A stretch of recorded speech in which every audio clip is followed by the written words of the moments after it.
This is the Five Stars podcast. Let me talk to you. Hi.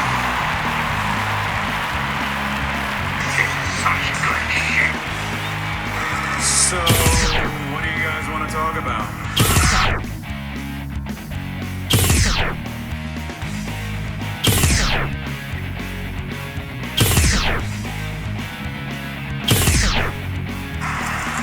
Tell me when I'm telling lies.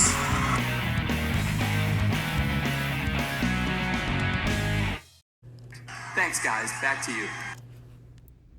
Welcome to 2025.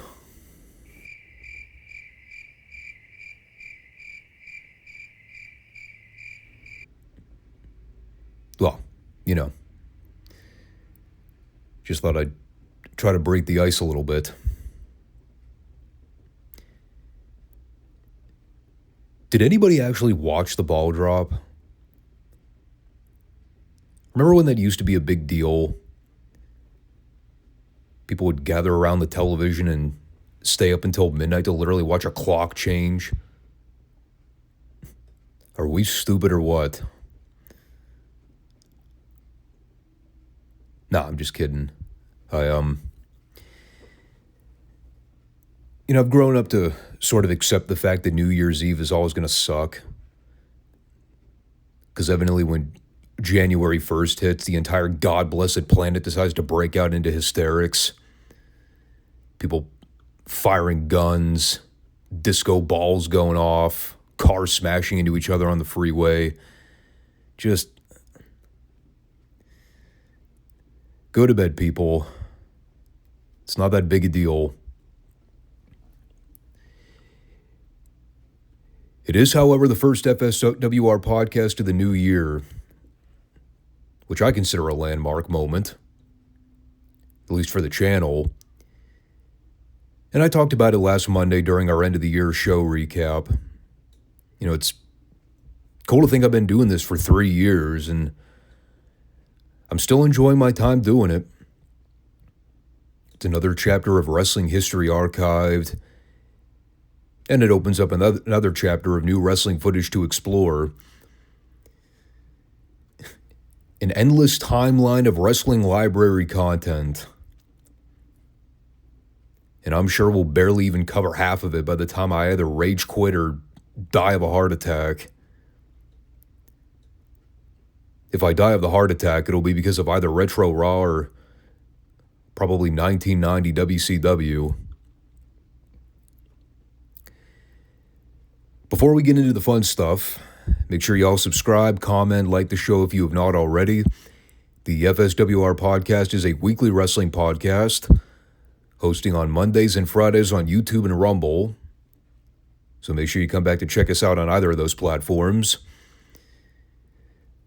I saw my Starrcade pay-per-view recap got a bit of outreach, which is kind of neat.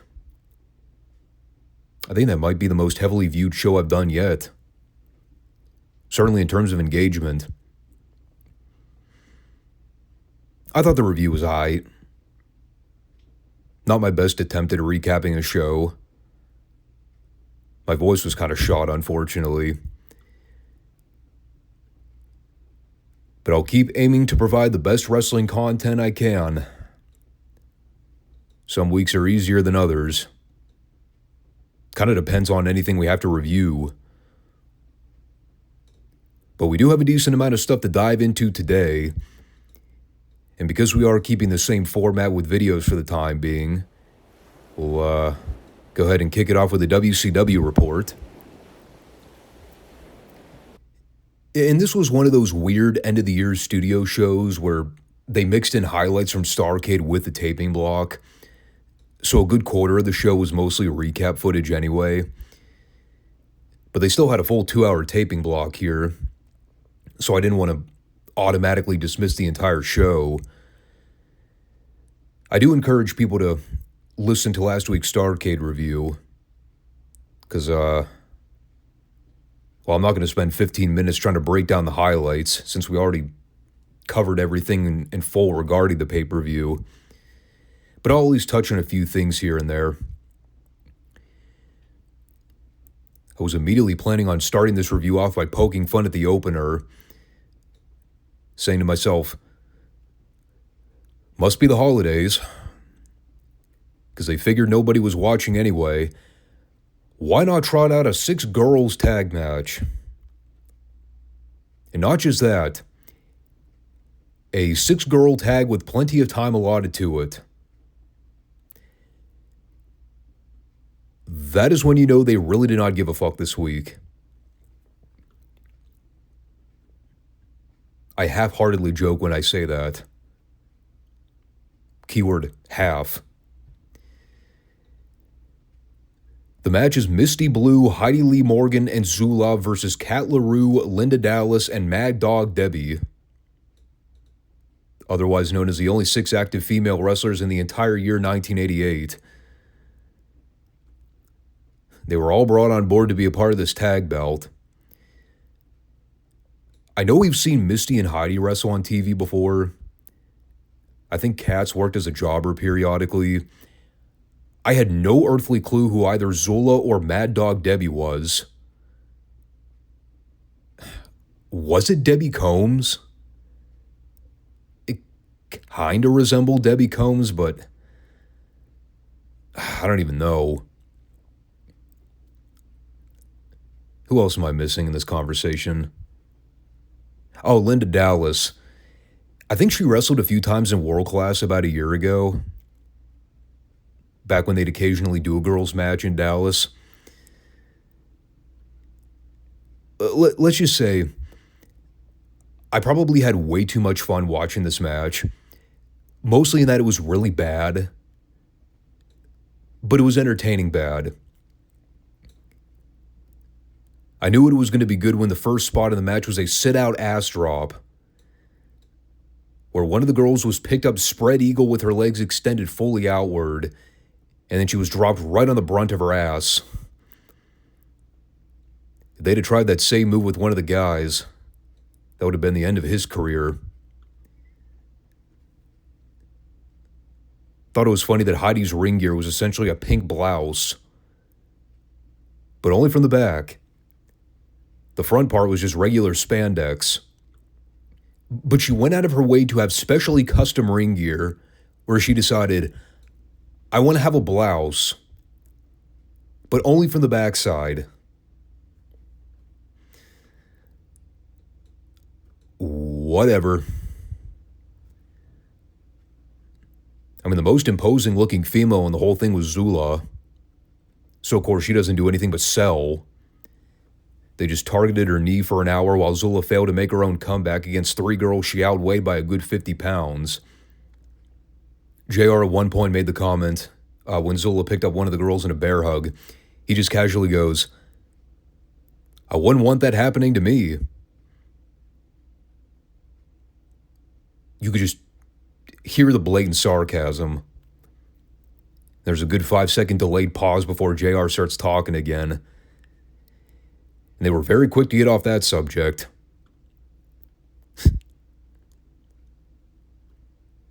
I love JR. I also love Tony's fuck up when they come back from commercial and he accidentally calls the match a 6-girl man tag match. Then he just stops and goes, wait, that's not right, is it? Oh, by the way, yes. This went through a commercial break. Don't ask me why. A lot of airtime to fill, apparently. Heidi's comeback was pretty amazing, though, as she proceeded to take about 50 to 100 steps to run across the ring to do a simple Irish whip, and or dropping a simple elbow. Then she tagged out to Misty, who came off the top with a very sloppy splash for the 3. My final note reads, could have been a lot worse. Could have been a hell of a lot worse. The commentary is what sold it, though. I know when Jim Ross is in that gives no fucks mindset, Trust me, I've heard him call enough AEW matches over the years to catch on to that. This was prime clock in, clock hour mode for JR this week. He just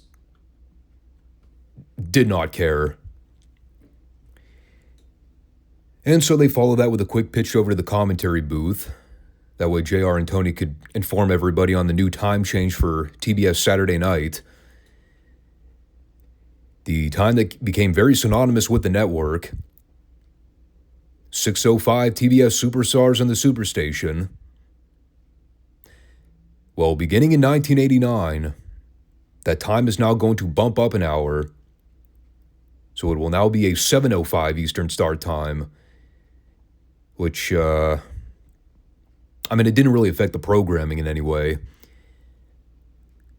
I don't know the whole backstory behind the decision to do the time change. I know networks go through their periodic scheduling changes with programming, but I don't know what the rationale was for moving an hour ahead. Was it to be more competitive in prime time? If so, what was the major difference between 6:05 versus 7:05 as a start time? I would think it wouldn't really make a world of difference. But maybe I'm wrong. I know times were different back in the 80s.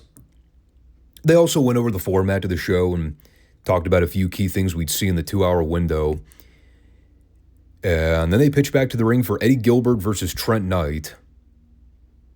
Again, we're still operating under the new studio structure with Turner, where, well, the studio environment is still in full effect, but they're heavily cutting back on interviews and promos. If there is an interview planned, it's something they book well ahead of time. Not just something where guys would come over to the podium, plug the local towns and feuds, and then go to the ring for their match, or vice versa.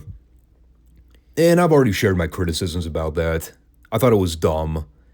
I thought it kind of hurt the overall presentation of what studio wrestling was under the old Crockett banner. You take away the interviews and the promos, you're also deliberately taking away the personalities.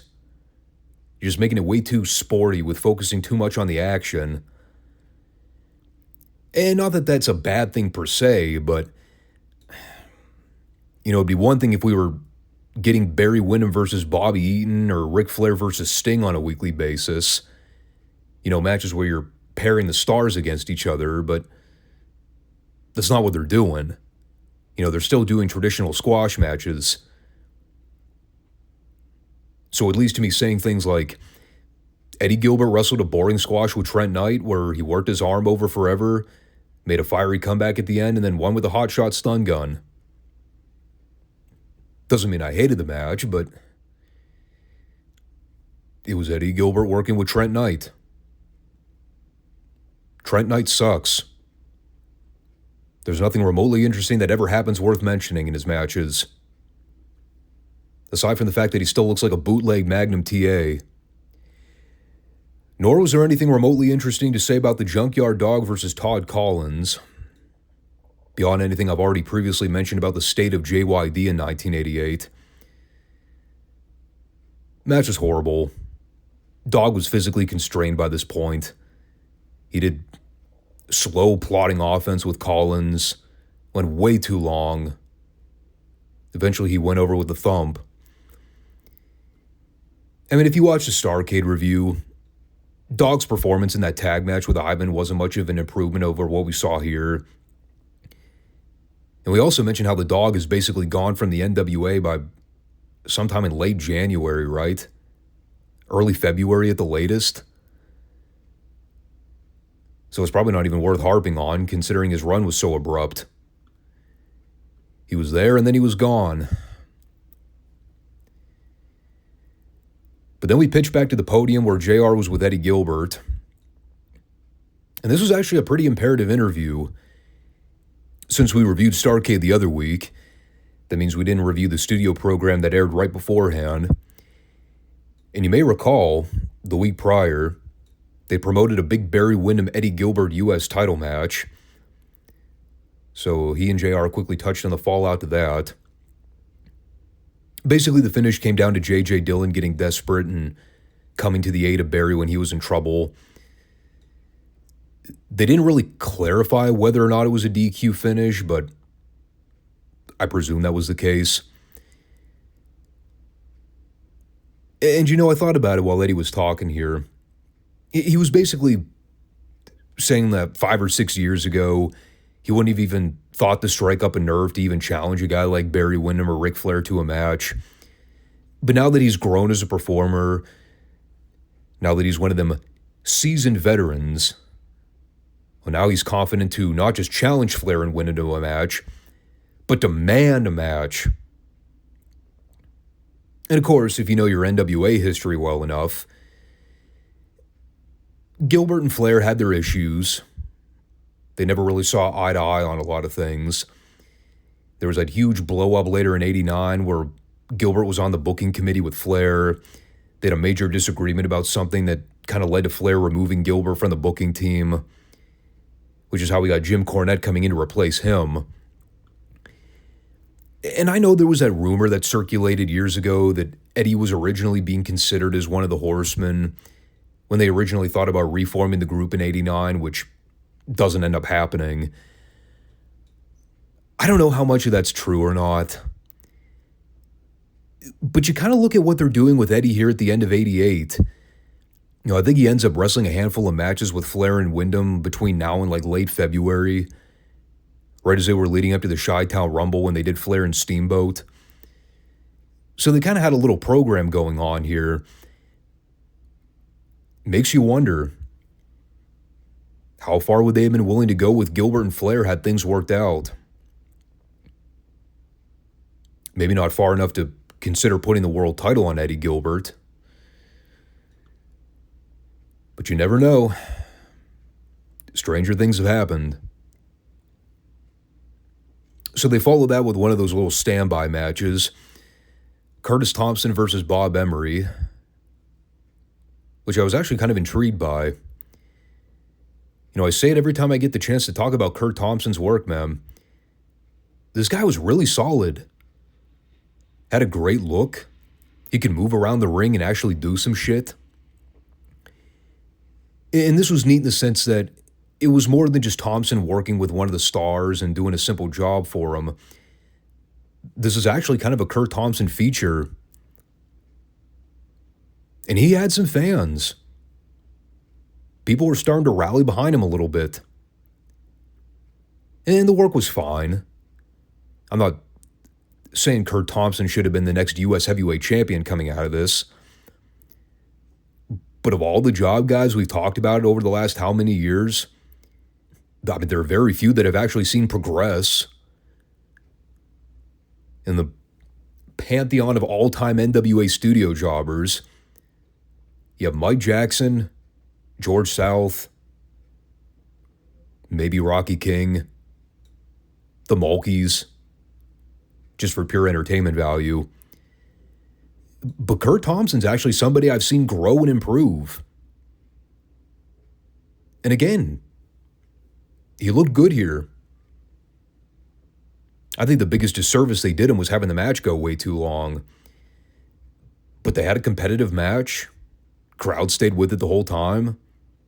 Thompson went over with a front power slam. I always wonder what happened to this guy. They were obviously scouting him. A guy that looks like that. How could you not try to make a star out of him at some point? Just never panned out. I'll tell you what. He showed more promise than the Commandos ever did. Commandos versus Max Miles and Max MacGyver. Sucked.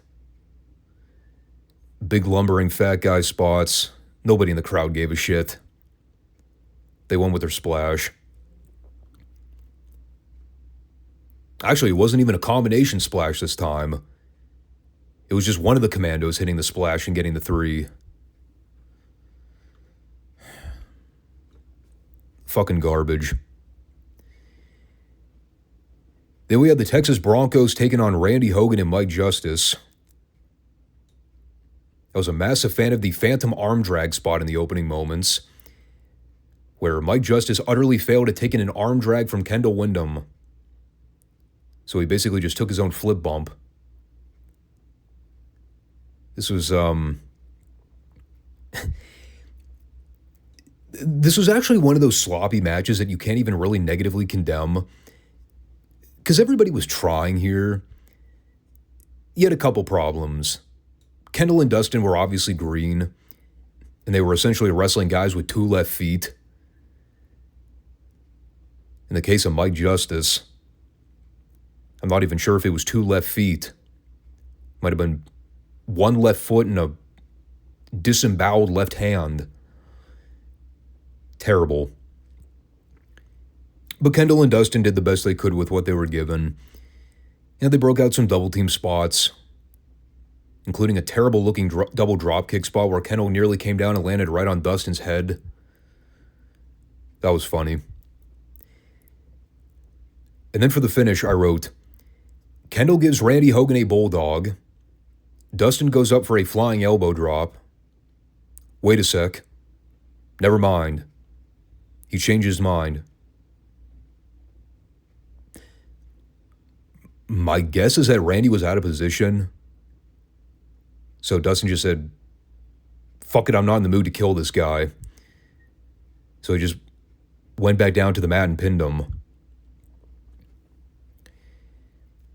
But I talked about it before. I like the initial concept of this team. It just doesn't go anywhere beyond the short run they had here at the end of '88. Because once Dusty's out of there in January, Dustin follows suit. And so following that, we had the official on-screen debut of Missy Hyatt. She was interviewing Oliver Humperdinck here. Remember when Humperdinck mentioned something about women managers possibly competing in these bunkhouse battle royals they were advertising? I think I threw Missy out there as a likely possibility.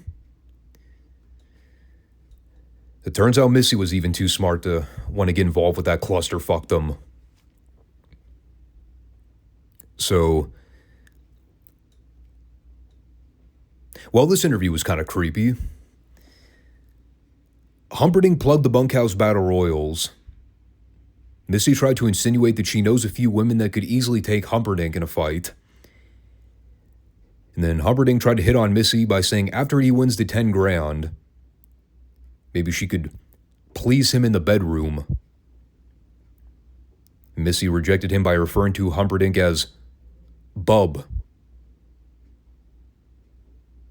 which albeit I laughed at.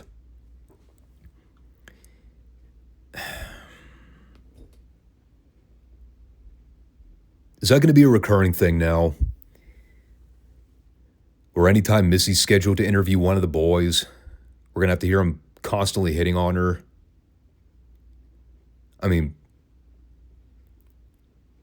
in all fairness, look at her.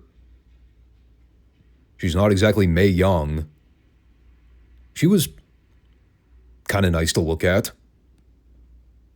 Her tatas stood out.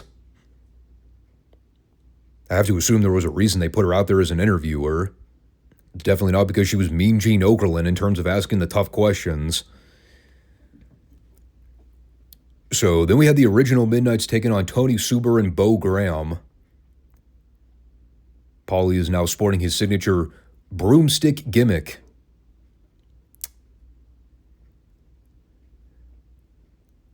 So it is true then.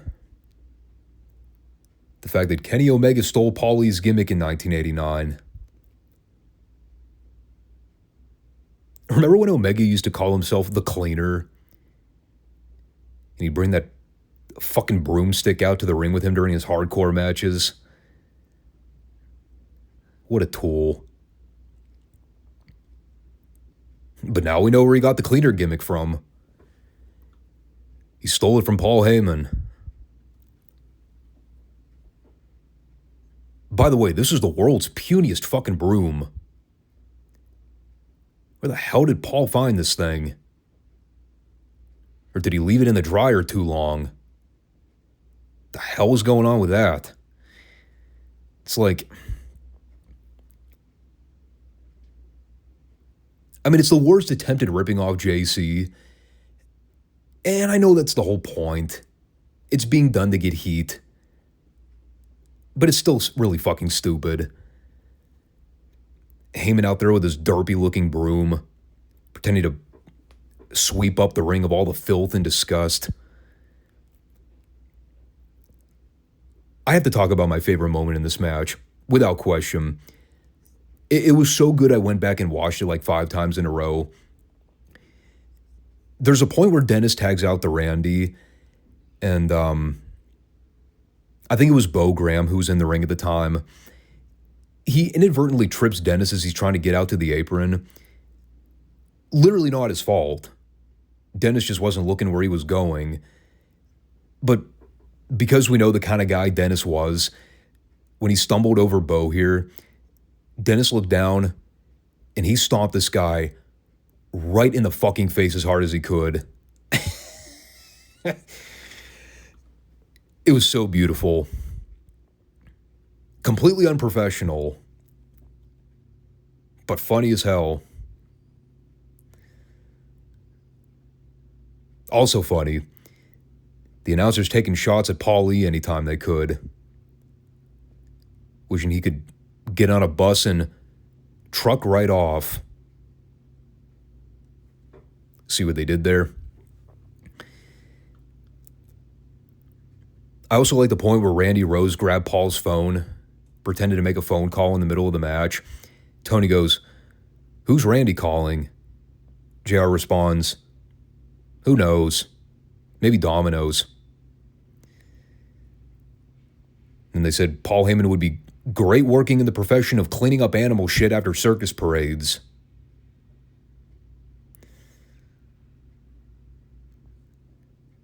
There was definitely no shortage of good one-liners this week. It's probably a good thing it was a laid-back episode. So the OG Midnights eventually killed the one guy with the double goozle. The setup was perfect, too, as the job guy just stood there like a fucking twerp right before the Midnights charged at him. Looked like an absolute dweeb. And, well, it did lead to the original Midnight's promo afterwards, where Paulie talked about 100,000 goddamn things, much of which was impossible to retain in one sitting. Here's basically everything I got out of it. He talked about Ivan Koloff, a couple of the other baby faces. I don't know why. Then he called Jim Cornette's mom a witch. Said she used to travel from city to city on her broom, just like the one Heyman was carrying around. Then he talked about the bunkhouse match and called Oliver Humperdinck a Domino's pizza-eating slimeball. Lots of references to Domino's Pizza this week. Then he talked about sweeping the floor with Bobby, Stan, and JC at Starrcade, which, as we know, only happened post-match after the original Midnights lost. Overall, though, this was, I don't know. It was one of those interview segments where Paul said a lot of stuff. I just thought a lot of the talking points didn't really land. And not for lack of trying, just...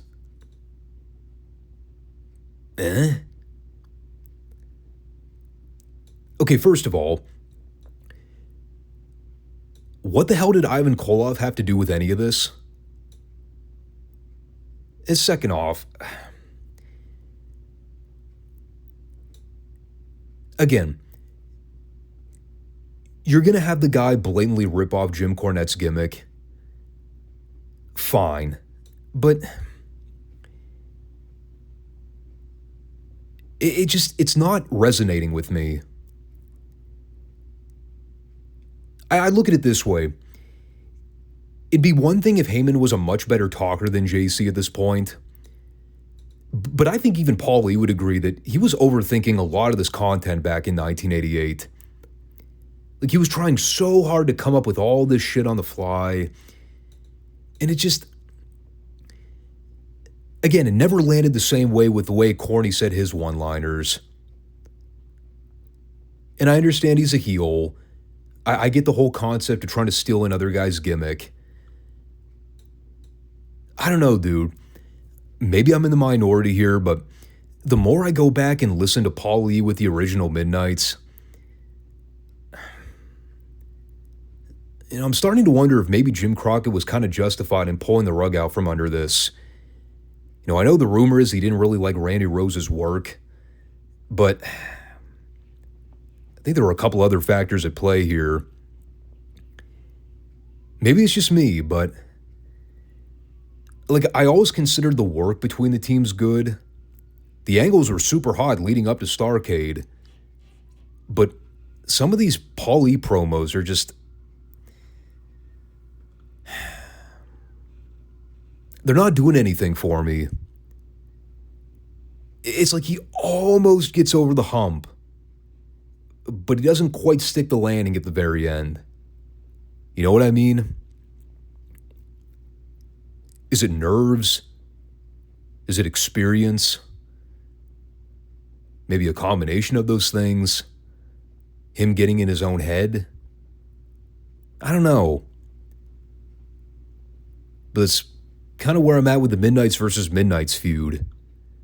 They had the match at the Starrcade pay-per-view, and the interest is kind of tapering off a little bit for me. But that took us to the Fantastics versus Mike Jackson and Randy Mulkey. One of those squashes where you knew the Fantastics were working with semi-competent talent, so they could actually do spots and sequences.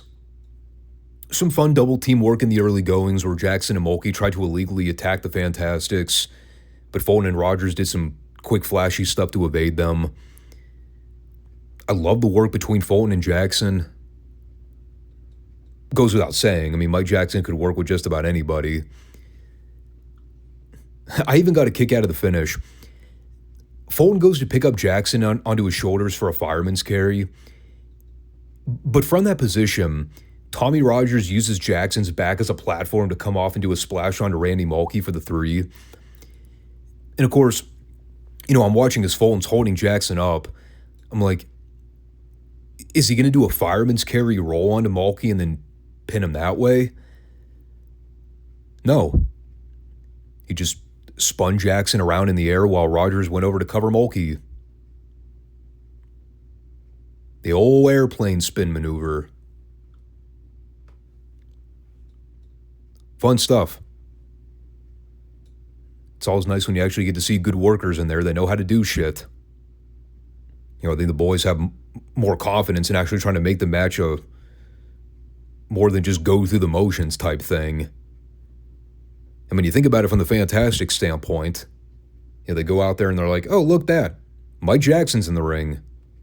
We can actually do some wrestling moves. Go figure.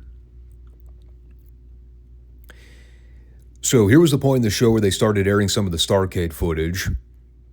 They began with replaying the TV title match between Rick Steiner and Mike Rotunda. And as we talked about in the Starrcade recap, out of anybody on that entire show, the one guy the crowd was emotionally invested in from start to finish, Rick Steiner, man. They really wanted to see that guy beat Rotunda to win the TV belt. And despite all the shenanigans they tried to play up with Dr. Death coming out to ring the bell as a distraction spot, Kevin Sullivan getting prematurely lowered from the shark cage, all the crap they tried to do in order to tease the fans with the idea that they were about to fuck them over. When Steiner upset Rotunda and pinned his shoulders down 1, 2, 3, that crowd reaction, it was almost unreal. Deafening. These people went ballistic for Rick Steiner winning. And it all just goes to show how fucking over the guy was. Even rewatching the match here, the reaction was still amazing on a second viewing. And was the match particularly great? It was okay. It did go a long time. And I think when you look back in hindsight, they probably could have shaved off a good 5 minutes. Probably wouldn't have hurt the match in any way. But truly, the finish is the real story to that entire segment. That pop when Rick Steiner won. You did not hear pops like that all too frequently by this point in the NWA. I think a lot of the luster had started to wear off with more of those popular markets. Especially where several years into the whole dusty finish concept, fans were kind of used to getting screwed over on the big matches. So I think they were kind of accustomed to it by this point. But they popped for Steiner. No question about it.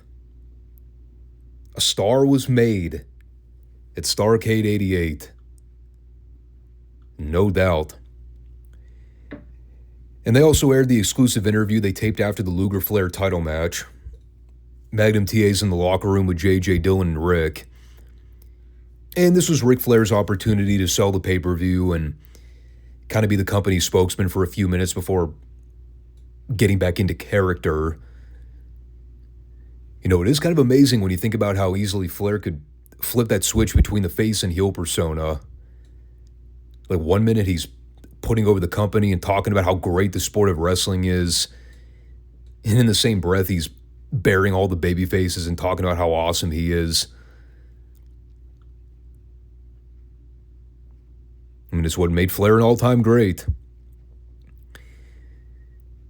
But the important thing he addressed here was the fact that this is the last time he was putting the title up against Luger. No more title shots. It was his last chance. Now, of course, we all know that's BS. Now, originally, they probably had no intentions of ever rematching Flair and Luger. But as we'll come to learn in about a year, their initial plans for the Flair-Sting title match at Capital Combat goes to hell when Sting tears his ACL, so they had to replace Sting with Luger at the very last minute. So we are indeed going to get Luger versus Flair again, just probably not under the circumstances they initially planned. And then, closing out with the Starrcade footage, they basically did a rapid-fire series of highlight reels. They replayed a portion of the U.S. Heavyweight title opener with the Fantastics dropping the tag belts to Sullivan and Dr. Death. They replayed a snippet of the original Midnights vs. Midnights match. Mainly the big angle at the end where Teddy Long stops the count when he sees Paul Heyman's phone lying in the middle of the ring. That was after the altercation between the managers. And of course, it leads to the heels getting distracted so Bobby and Stan could hit Randy with a double goozle and pin him. They aired some of the JYD Ivan Koloff versus Russian Assassins match. Probably the less said about that, the better. Road Warriors versus Sting and Dusty. Again, the match was what it was. I'm still of the opinion it was a complete waste of Sting. I thought the finish left people very unsatisfied. It was a no-win situation. It was always going to be an uphill battle trying to force the fans to boo the Road Warriors. It never worked. It was never going to work. Just bad idea all around. And the match suffered as a result. And of course, there's Luger and Flair for the world title in the main event, which I still credit as one of Luger's better all-time matches. I always thought he and Flair had great chemistry together. And, again, while they couldn't put the title on Luger, given the direction they were planning to go in early '89, the match still worked. I still think they missed the boat by not putting the strap on Luger in Baltimore. And I said it back in July when we reviewed the Great American Bash. They chose a different path.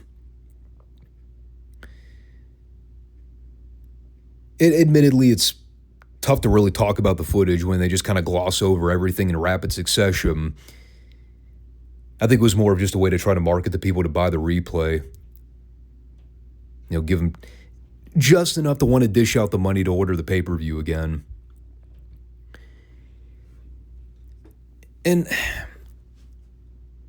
well, just to put a little bit of closure to Starrcade 88, and I think I talked about this a little bit at the end of the review, it was still Starrcade.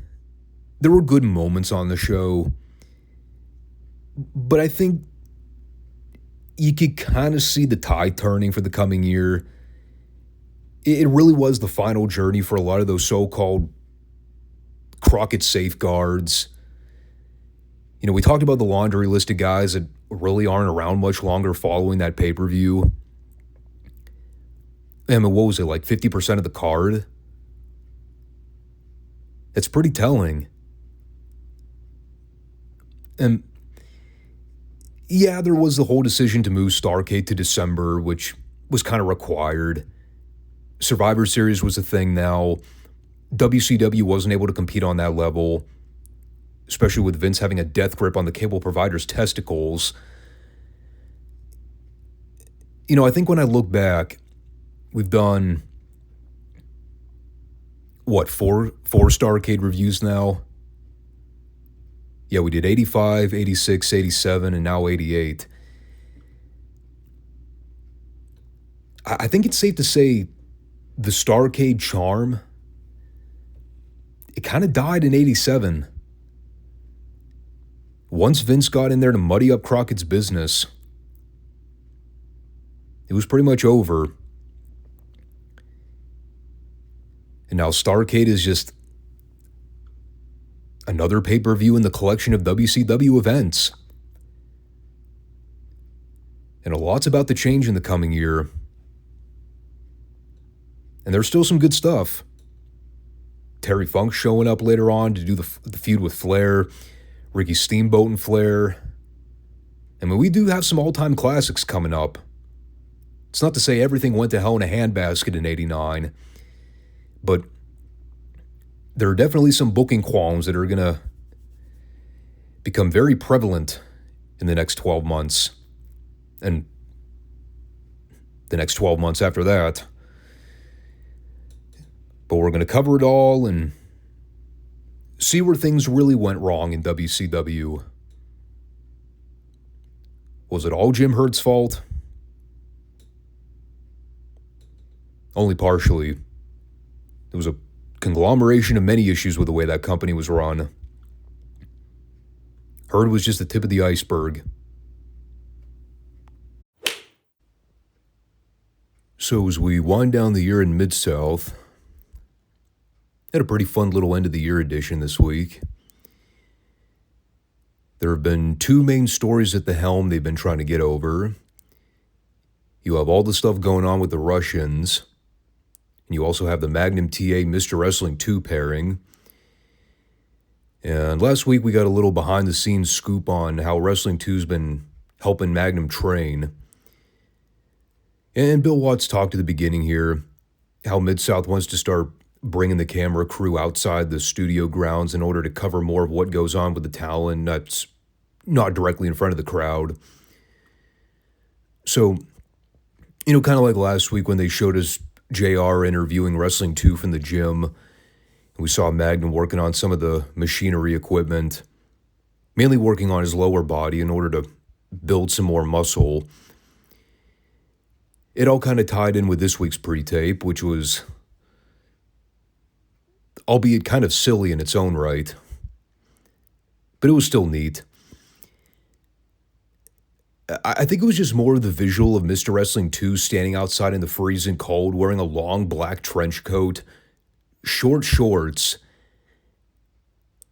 and his fucking mask. Because of course 2 still had the mask on.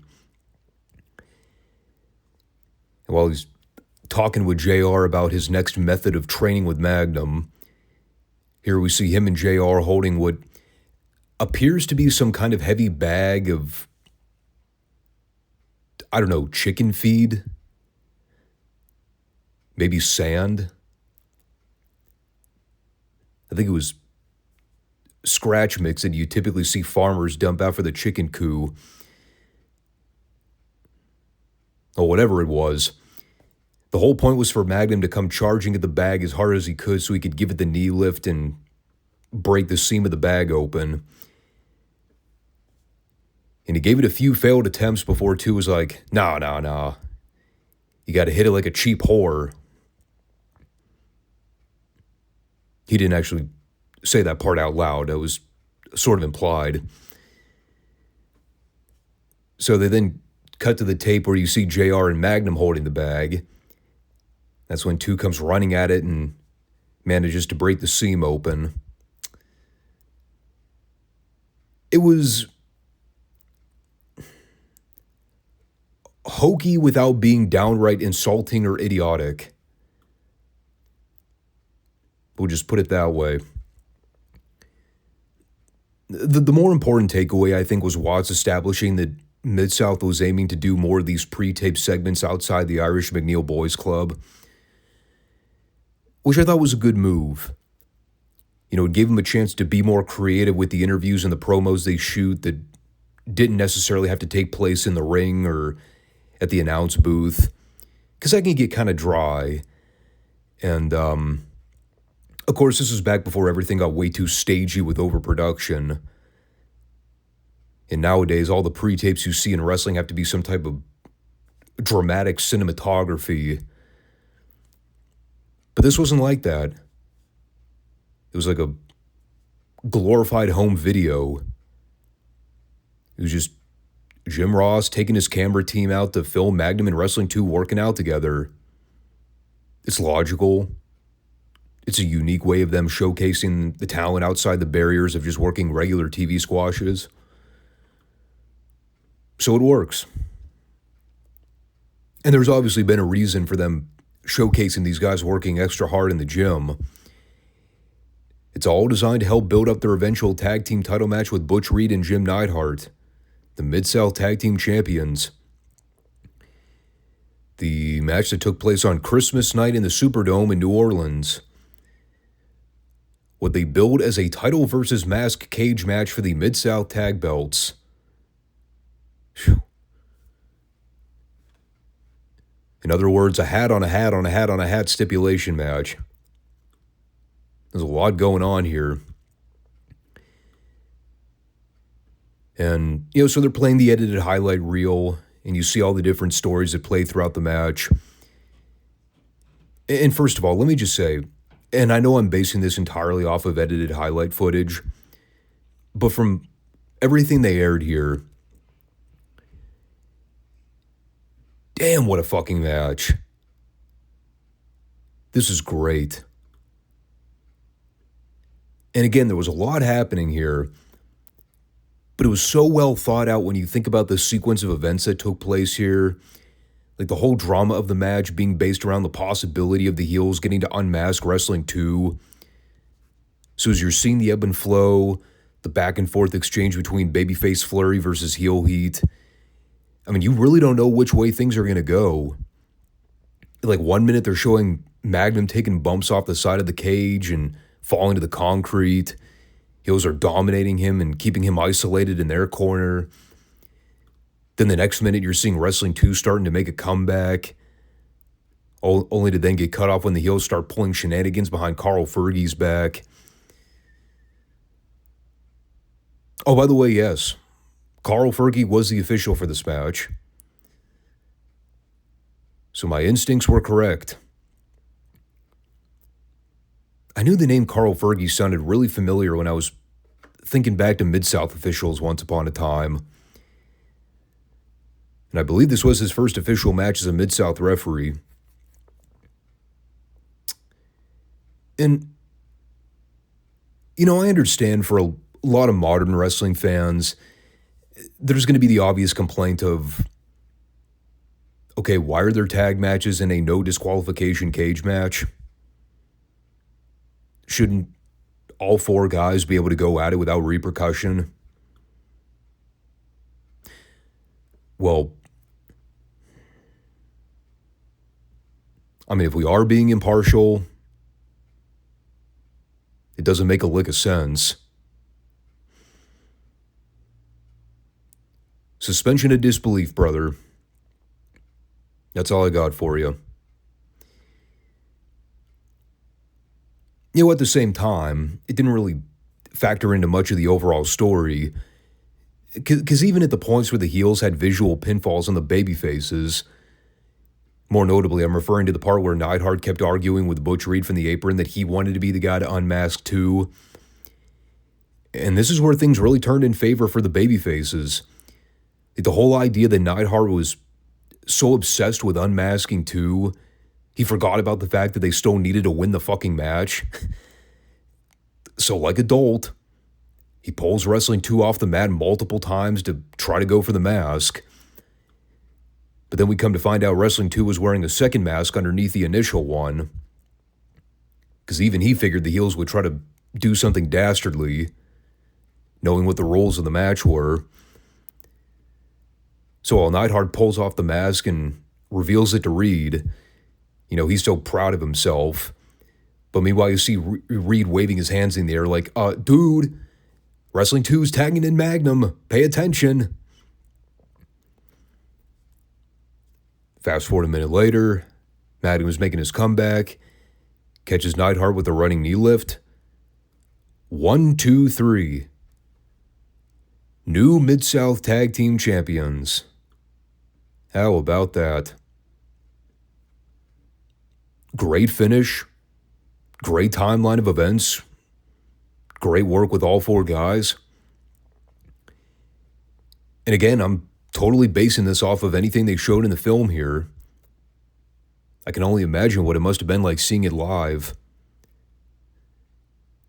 And it's a pivotal move in the timeline here as we move into 84.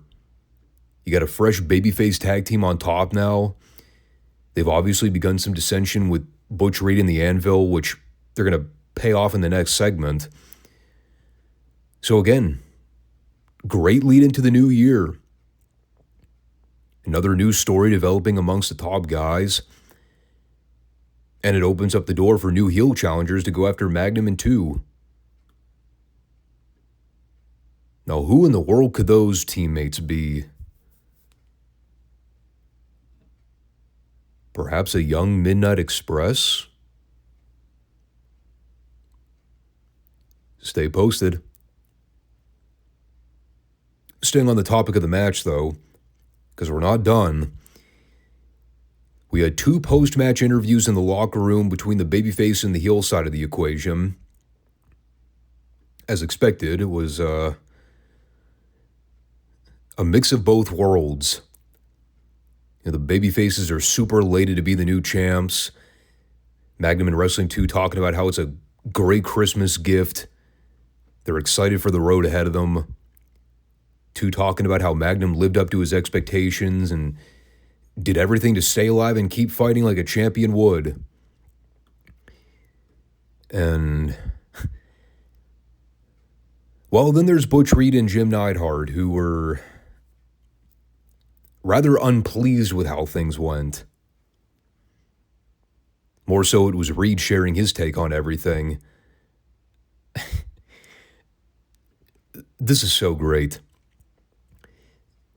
Fucking Butch Reed's just sitting there tearing into Jim Neidhart, blaming him for everything that went down, saying the people that you ought to be calling him Jim Ironhead Neidhart because he's got a head thicker than iron. Instead of focusing on trying to keep the Mid-South tag belts, he's out there going into business for himself and taking his eye off the real prize. And like, the thing that makes it so great, the entire time Reed is just burying this fucking guy into the dirt. Neidhart is sitting 10 feet next to him, not saying a word. He's just taking this verbal lashing. And it eventually gets to the point where after Reed goes on a rant for like 3 minutes, Neidhart just blows him off and gets up and leaves. And Reed's still going, saying that Neidhart's just like the rest of the locker room. He doesn't know his place on the card, blah, blah. God, it was so amazing. And then Jack Curtis, the interviewer, wraps it up perfectly as he goes, "Ladies and gentlemen, I think this interview is over. And so is this tag team."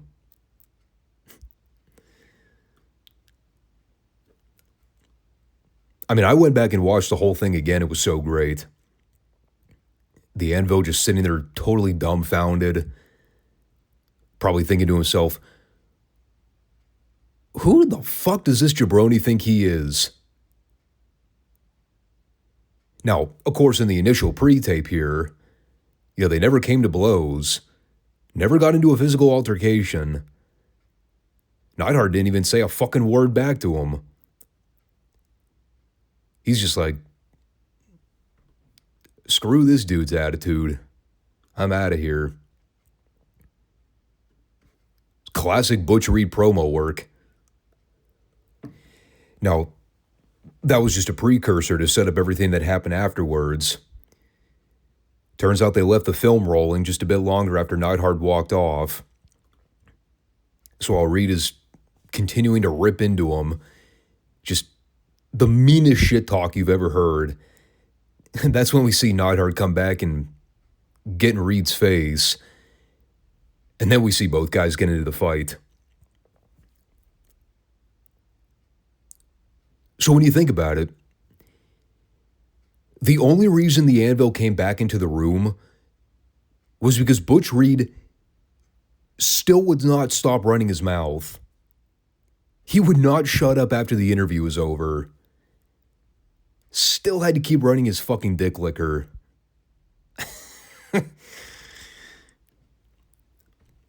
It's amazing stuff, man. Can't say enough good about it. Everything that happened here. Because this is all layered footage. The cage match, the afterbirth with the interviews, the supposed breakup of Reed and Neidhart's team. It was all well done.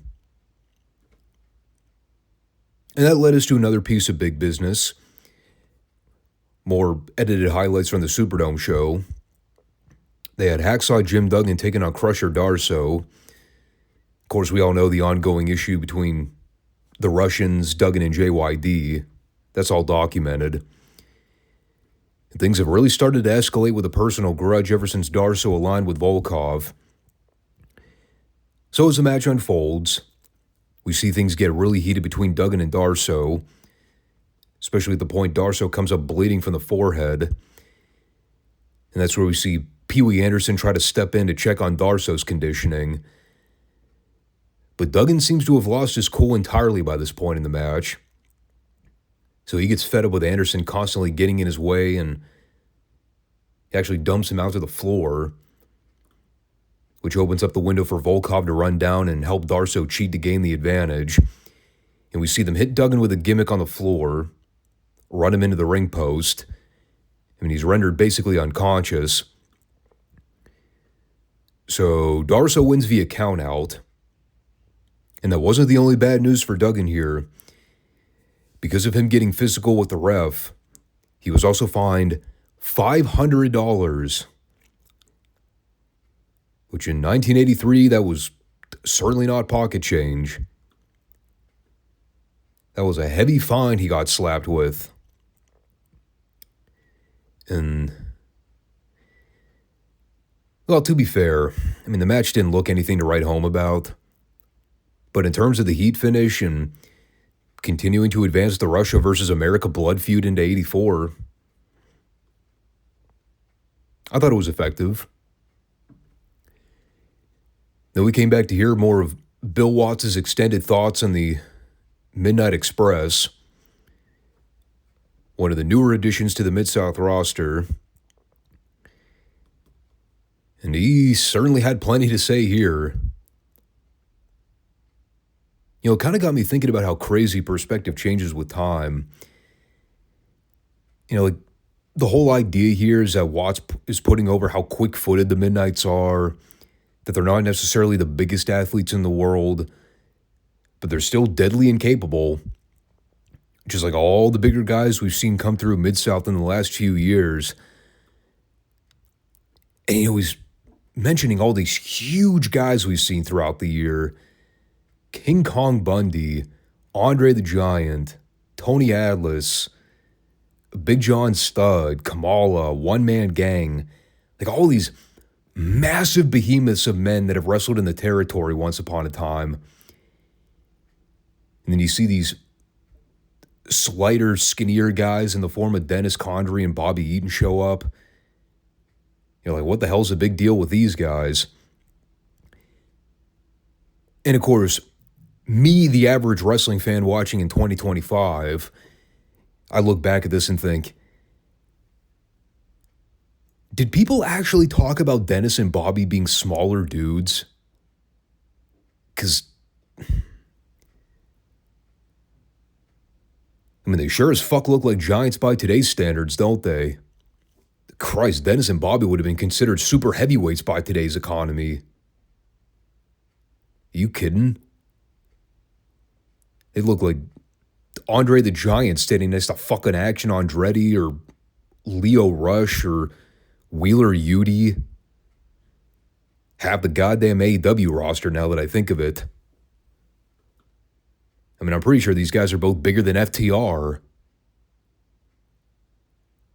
But, again, that was the whole point. To try and institute a bit of a changeover with the talent influx we were about to see in the coming year. And the fact that Bill Watts was starting to recognize, hey, this whole mantra of big, imposing looking athletes, sure, they have their place on the card, but you need some variety. We can't just have 15 Andre-sized guys on the roster because then nobody stands out. Now you just have 15 interchangeable Andres. I'm a little biased because the Midnights are still my all-time favorite unit in pro wrestling. And that includes Jim Cornette as part of the group. You don't have the Midnight Express without the mouthpiece/manager. But I guess that conversation about size is a little outdated. Because by the time I started watching wrestling, the Midnights were already wrestling teams like the Rock and Roll Express, the Fantastics, the Dynamic Dudes. Guys that were of equal size, if not even smaller than Dennis, Bobby, and Stan. But I'm sure if you were somebody watching in 1984, it may have been a bit of a culture shock. It's just so funny to me how blatant Bill Watts is with smack-talking Jim Cornette. He cannot even pretend to be unbiased. He has to refer to him as a mama's boy. And eventually we'll start hearing him call him a sissy virtually every week on television. It's going to be his new favorite word. And it's clearly building to something, so it's not like the promoter was just outright burying one of the managers for no reason. Now, there was an implied motive behind it. But it's still funny to me. Just hearing Watts rip into JC. All these surface level shots taken at him. I love it. Likewise, we also talked about Terry Taylor being a newcomer to the Mid-South area. Another guy people probably wouldn't consider a remarkably huge athlete. But it all goes back to that roster changeover conversation. Midnight Express, Terry Taylor, the Rock and Roll Express. They're all guys that are about to become huge players in Mid-South in the coming year. So they had another little highlight reel package for Taylor. He is expected to make his TV debut next week. Much better choice in music this go-around, by the way. I don't know what the hell it was they played last week as that dubbed over network music, but this was an improvement. It sounded less modern. And then to close things out, another highlight package here. Again, kind of going back to the conversation about Midsouth wanting to take things on the road more, film some of their talent outside the Louisiana state grounds. Well, here we got to see a clip from Myriad, Oklahoma, the Myriad Center Arena. It is a 3-on-2 handicap match with Dr. Death, Steve Williams, and Hacksaw Jim Duggan wrestling General Skandar Akbar, Kamala, and the Missing Link. All of a sudden, we're back to watching Mid-South circa late 1982, early 83. Right back to emphasizing the big, brooding, tough guys. And General Akbar. Unsurprisingly, Dr. Death and Hacksaw had no problem wiping the floor with these guys. It was kind of cool seeing the camera team film everybody in the main vestibule. Of course, it's Oklahoma, so like 90% of the grown men had cowboy hats on. Despite the fact that it looked like this was filmed in the summertime, because most people were still wearing short sleeve or limited layer clothing. And I've talked about this on the channel before, especially going back and rewatching all this territory footage. I mean, you talk about the different audiences and different timestamps in wrestling history. Go back and look at the kinds of people that used to watch wrestling back in the 80s. The people that were buying the tickets to go see the shows live. It's all family members. Everybody travels in groups. Nobody's wearing any goofy outlaw shirts. Everyone's well-dressed. Everybody's well-groomed. They look normal.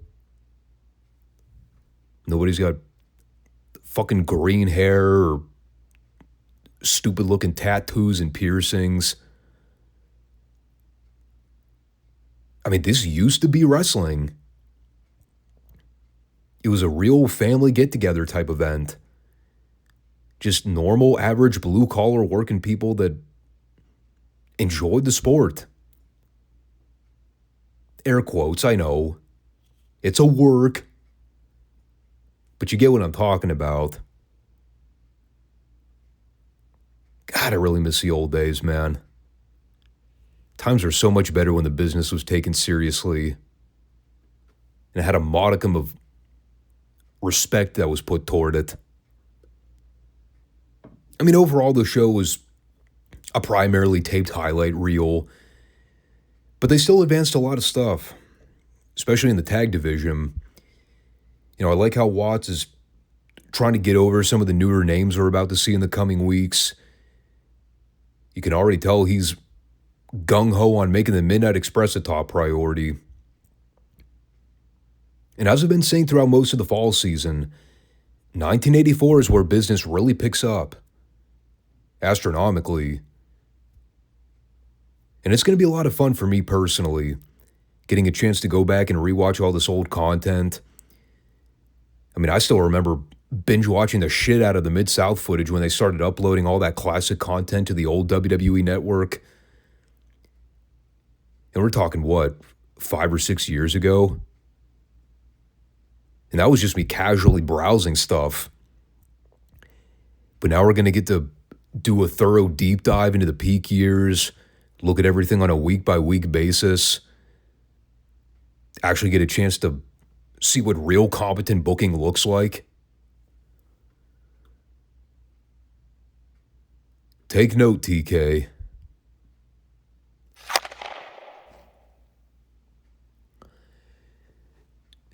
And as we move into seg 3 of the podcast, it is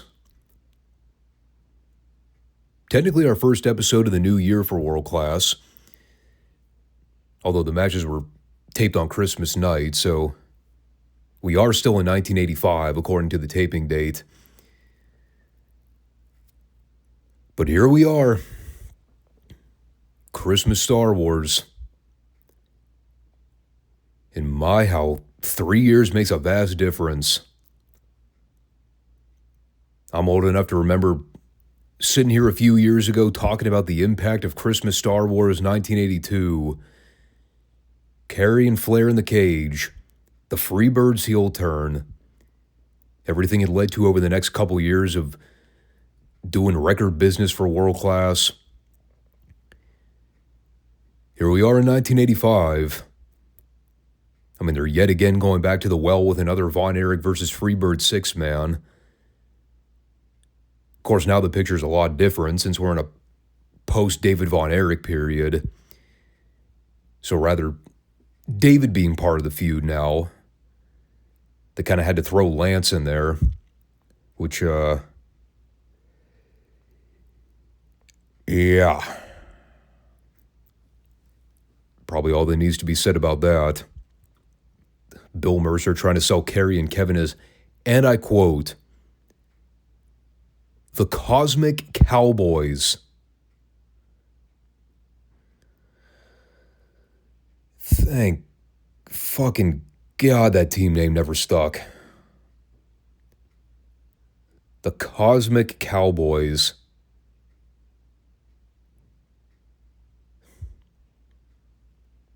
Gay.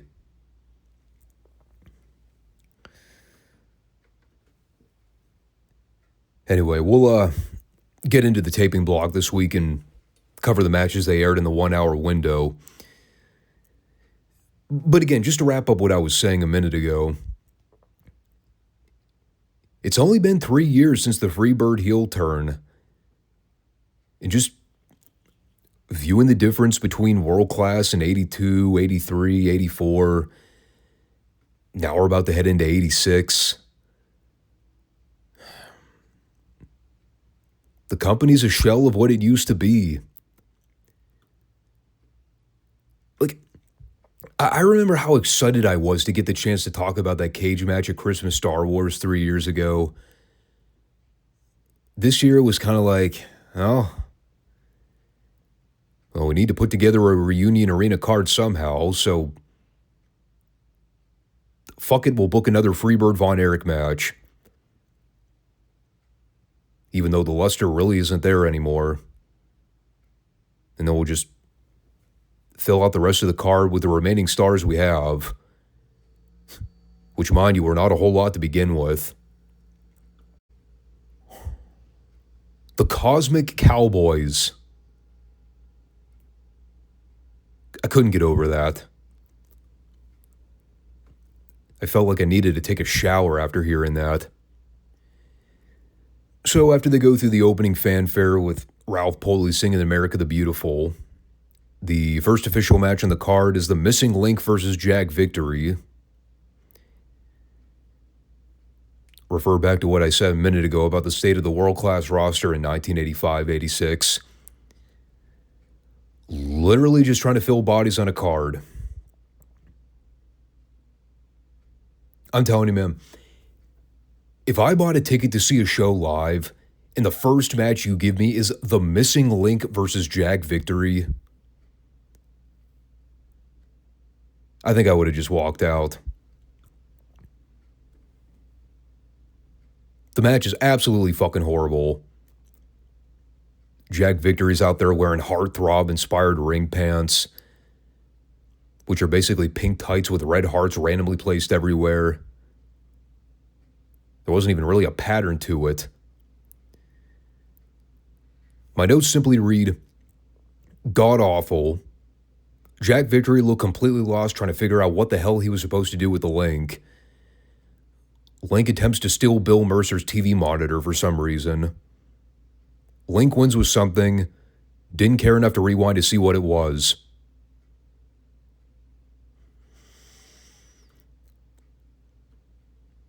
Again, people, world-class championship wrestling in 1986. This is what we're dealing with. So as the match wraps up, here comes Rick Rude and Percy Pringle to apparently try and tease that they wanted to get the Link back in good graces with them. Now remember, they shot the angle a few weeks ago right before the Missing Link had kidnapped Sunshine. They supposedly did the breakup with the Missing Link in the Pringle dynasty. after only having really been associated with the group for about 3 weeks. Well, it turns out the whole thing was a setup. Percy tried to get the Link to let his guard down long enough so Rude could sneak in with a chair and start going after Link. And while the heels are putting the boots to him, poorly by the way, here comes Sunshine, and you can see her fishing around in her pocket for a gimmick, which turns out to be hairspray, or maybe mace, one of the two. But she gives Rude a good spray to the eyes, blinds him, and while Percy and Sunshine are both tussling around for possession of the can, Missing Link runs over and spears Percy out of the ring, which then leads to the uneasy exchange between Sunshine and Missing Link, right before they both kind of walk off together. But you see Sunshine trying to calm down the friendly giant, and this is where I wrote, "It is a modern-day Beauty and the Beast storyline before the original film ever existed."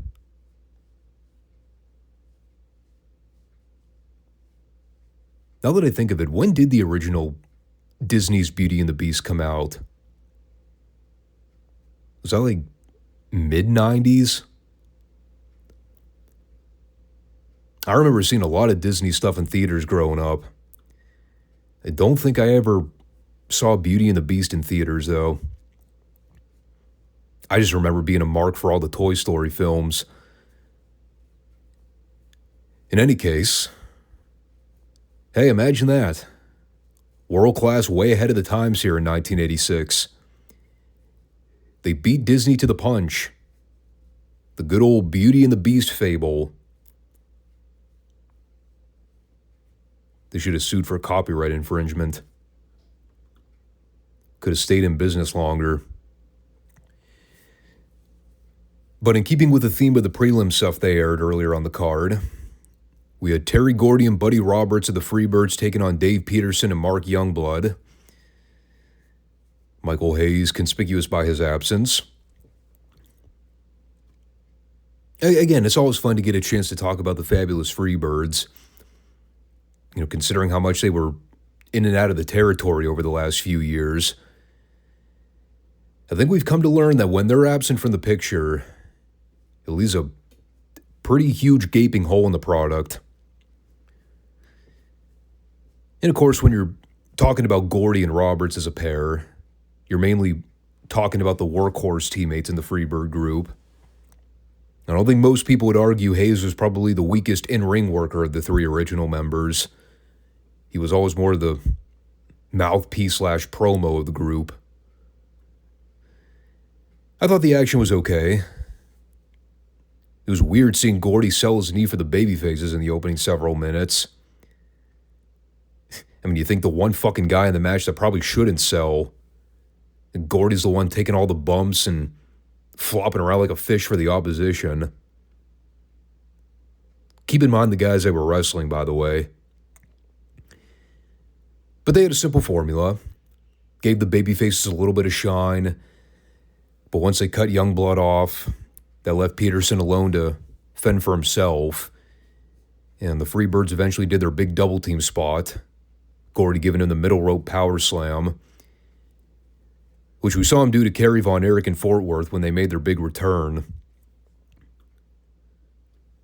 I mean, it was a fine get-over match for the returning Freebirds. Really not much else to look into it with it. And in terms of the main event, Kevin and Kerry Von Erich versus the dynamic duo, Gino Hernandez and Chris Adams. Better known as the feud that won't fucking die.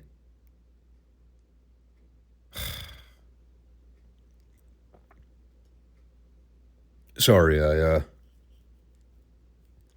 got a little carried away there. I mean, it is only the 428th goddamn match they've had in the last 7 months alone. So you can see how one might take issue with it. You know, especially when they did the fucking blow off of the Cotton Bowl where the babyfaces shaved the heels' heads.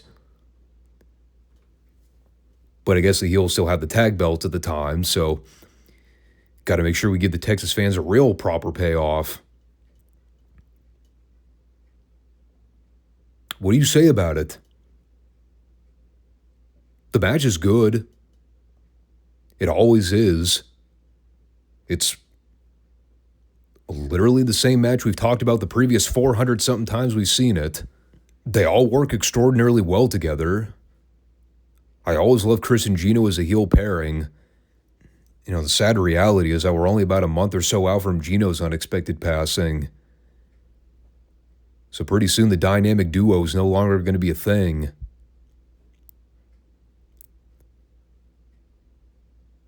February is kind of a shitty year for wrestling deaths in world class, isn't it?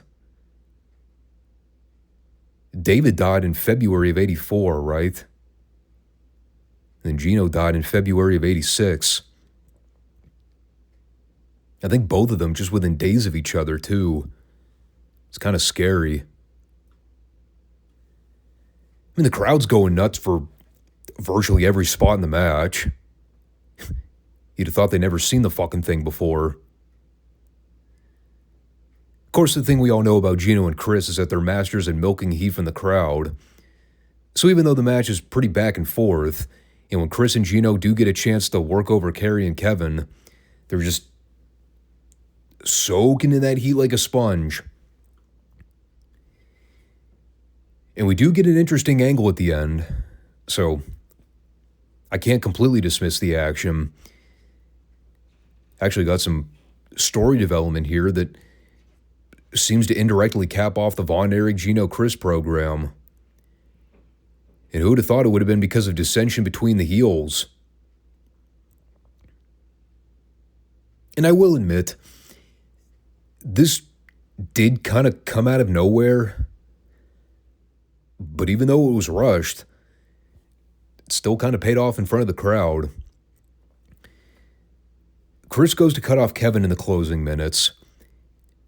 And as we see Chris try to tag out to Gino, Gino seems very reluctant to tag back in. And he keeps telling Chris to work him over. So as Kevin starts trying to fight back and regain the advantage, Chris basically has to revert to throwing Kevin over the top rope for the automatic DQ. Literally just to save his own ass. Now, of course, Gino doesn't give a fuck. He's like, yeah, baby, we keep the belts. DQ schmeq, who cares? Well, apparently Chris took issue with it. Because while Gino's trying to hand Chris his half of the tag belts, Chris is reading him the riot act about not making the tag. So we get a pretty hostile face-off where Chris smacks Gino across the face, kind of challenges him to fight him. But instead of both guys coming to blows, we see them reluctantly leave together. It was more so Chris leaving on his own and Gino trying to play catch-up. So, I mean, the split of the dynamic duo was only evident. It couldn't have come at a worse time, though, considering what's about to happen to Gino in a month. But it does leave room for some interesting story development as we move into '86. I remember Chris Adams turned babyface again eventually. I just couldn't remember how soon it happened.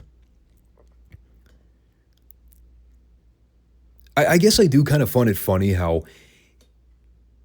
even after all the horrible shit the fans have seen Gino and Chris do to the babyfaces, literally, all it took was one paintbrush slap from Chris to Gino, and all the fans are like, yeah, Chris, way to go.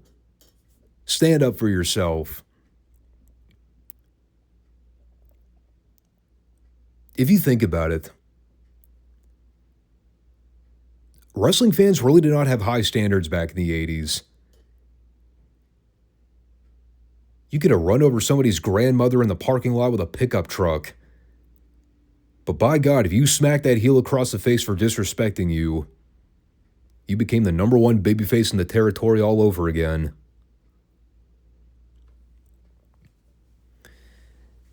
So we'll see where this goes. very interested to see what Chris's response is going to be. Is it actually a true breakup? Or is it just the beginning stages of it? I mean, it was by far the biggest thing to come out of the show, or I should say the first taping block. I mean, even the angle with Missing Link and Sunshine was kind of meh. I'm still not really sold on that story. I think it's kind of stupid if I'm being honest. At the same time, that might just be a result of me not liking the Missing Link, because he sucks. But the Gino-Chris dynamic is new and exciting. And again, you have to factor, the card this week was mostly just prelim material anyway. And the big selling match is still the Freebirds and the Von Erichs and the Six Man, which we'll probably see air next week, along with Rick Rude and Lance Von Erich for the American Heavyweight title. Ugh.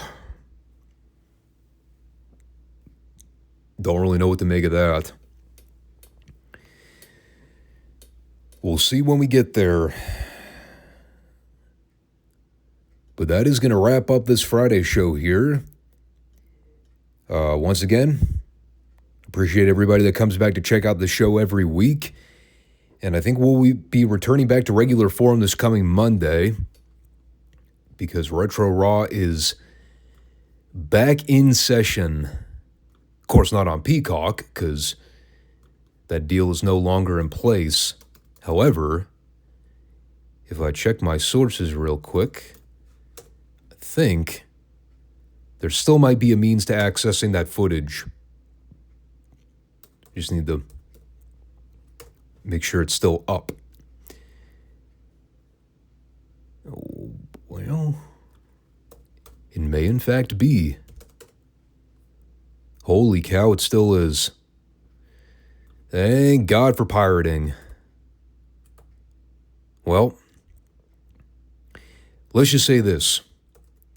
For the time being, we will continue forward with the Retro Raw reports. I cannot guarantee it will be a thing that goes through the entire year, because you never know with the way copyright works. Videos get flagged pretty easily these days. However, I think somebody thought ahead of the curve and started uploading stuff when they realized, hey, this content's about to come down from Peacock and probably will not make its way to Netflix. So, jumping on it now, let's try to get that footage uploaded somewhere. But that'll be for Monday's schedule. And I think that's all I got for this one. So thanks everybody for tuning in. And I'll catch you all soon. Peace out.